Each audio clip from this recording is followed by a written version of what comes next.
After watching the plague documentary, I was able to gain an in depth understanding of how the Black Death impacted such a large population of the world.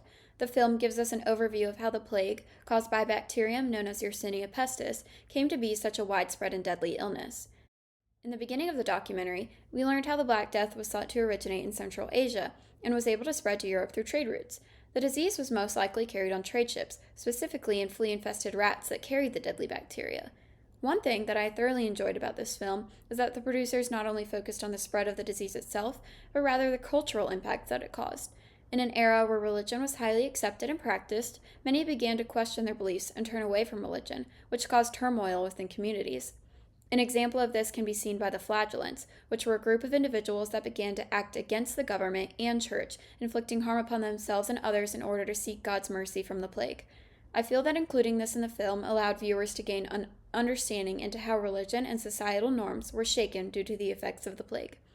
After watching the film, I would recommend others to watch it as well. One quote that stood out to me was, "Why does a disease that happened so long ago concern us today?" The answer to this is because understanding the Black Death could be critical in our fight against mankind's next catastrophic outbreak. This quote from the documentary highlights the purpose of studying the Black Death and why the information within the film is so important to understand. It's not necessarily diseases from our past that concern us, since medicine has come a long way since then. However, new or unknown diseases that could potentially be deadly do pose a threat. I hope that we never have to deal with a disease as impactful and deadly as the Black Death. However, I definitely encourage others to watch this film, paying close attention to the social influences that diseases can have in order to become educated in case similar circumstances arise.